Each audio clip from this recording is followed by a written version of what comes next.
प्रभाग क्रमांक 7981 मधील महालक्ष्मी नगर या महालक्ष्मी नगर मधील आमचे मित्र विनायक पाटील साहेब यांची कन्या श्रेया विनायक पाटील हिची नुकतीच झालेल्या MBBS परीक्षेतील हिला रत्नागिरीत MBBS कॉलेजमध्ये ऍडमिशन मिळालेलं आहे। या निमित्त आम्ही आमच्या पुतणीचा म्हणण्यात काय वावगं ठरणार नाही सत्कार करण्यासाठी या महालक्ष्मी नगर मध्ये मी असेल, अभिजित चव्हाण साहेब असतील आणि आमचे रमेश पाटील सर, पाडळकर साहेब, परीट सर आणि सचिन पाटील साहेब हे सर्वजण हिचं अभिनंदन आणि भविष्यातील वाटचालीस शुभेच्छा देण्यासाठी त्यांच्या घरी आम्ही उपस्थित झालो। खरोखर श्रेया ही लहान असल्यापासून आपल्या शिक्षण क्षेत्रात खरोखर चांगलं पहिल्यापासून तिचं कार्य आहे किंवा शैक्षणिक क्षेत्रात तिचं चांगलं पहिल्यापासून योगदान आहे। खरोखर अशा आपल्या बहुजन मुलींना एक चांगला व्यासपीठ किंवा एक चांगलं त्यांच्या माध्यमातून अभ्यासाच्या माध्यमातून आपल्या आई वडिलांचं नाव उत्तुंग असं भरारी घेत आहे आणि ह्या प्रभागाचा असेल, या कोल्हापूर जिल्ह्याचा असेल किंवा महाराष्ट्राचा असेल, भविष्यातील ही भावी पिढी आहे आणि शैक्षणिक क्षेत्रात असेल, डॉक्टर क्षेत्रात चांगलं असं काम तिचं हो आणि याची वाटचाल आज या वाटचालीस शुभेच्छा देण्यासाठी आम्ही सर्व या प्रभागातील कार्यकर्ते तिला शुभेच्छा देण्यासाठी आलेलो आहे। खरोखर तिची भावी वाटचाल आमच्या बहिणीची चांगली हो आणि भविष्यातील तिचा असाच ग्राफ उंच उंच वाढत राहो आणि भविष्यातील डॉक्टर ही पदवी लवकरात लवकर ती घेऊ एवढी तिला शुभेच्छा देतो आणि थांबतो। नमस्कार, मी अभिजित विश्वास चव्हाण। आज आमच्या वॉर्ड क्रमांक 81 मध्ये आमचे मित्र विनायक पाटील यांची कन्या श्रेया पाटील हिने आज उंच अशी भरारी घेऊन पहिल्या राऊंडमध्ये MBBS साठी रत्नागिरी येथे ऍडमिशन मिळवलेलं आहे। त्यामागे आमचे मित्र विनायक पाटील यांचे आई वडील व विनायक पाटील त्यांच्या मिसेस तसेच इतर कॉलनीपर असेल सर्वांचं मोठे यामध्ये योगदान आहे।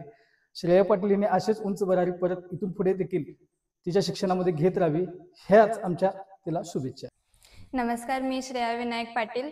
आज मला MBBS साठी पहिल्या राऊंडमध्ये रत्नागिरीतलं गव्हर्नमेंट मेडिकल कॉलेज मिळालेलं आहे।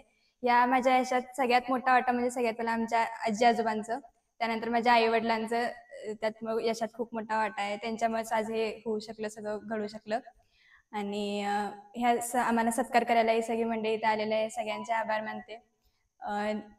12वीला मी संजय गावातला होते, मला 94% पडलेत 12वीला आणि त्यानंतर मी नीटसाठी पण प्रिपरेशन करत होते 2 वर्ष आणि आता मला नीटला 478 मार्क पडलेत आणि त्यासाठी मी 2 वर्ष तसा अभ्यास करत राहिले, प्रॅक्टिस पण करत राहिले आणि असंच सगळ्यांनी मुलींनी वगैरे जास्त करून या क्षेत्रात असंच पुढे जात राहावं आणि माझ्यासारख्या आणखीन भरपूर मुली असंच या क्षेत्रात पुढे जावं ही माझी इच्छा आहे।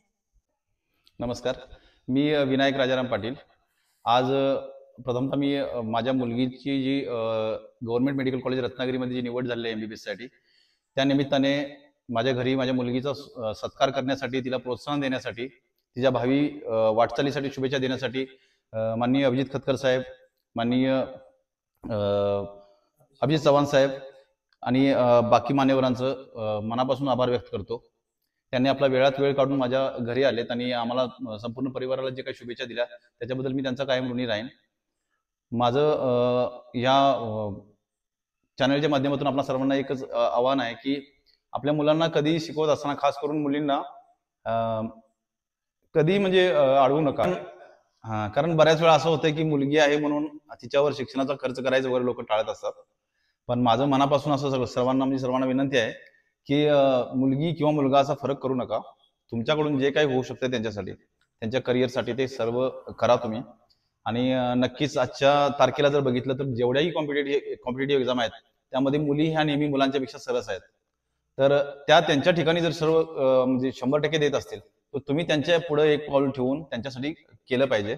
आणि समाजातल्या सगळ्याच घटकामध्ये ज्यांच्या घरी म्हणजे MBBS सारखा जर विषय जर धरायचा झाला पर्टिक्युलर, तर त्याच्यामध्ये पैशाअभावी बरीच लोक तिकडे जातच नाहीत।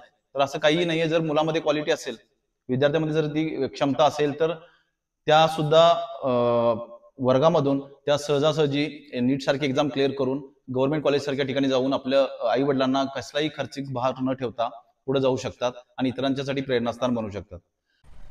अशाच नवनवीन ताज्या आणि ठळक बातम्यांसाठी पाहत रहा Lokmanya news digital media channel. चॅनलला सबस्क्राईब करा, लाईक करा, शेअर जरूर करा. धन्यवाद.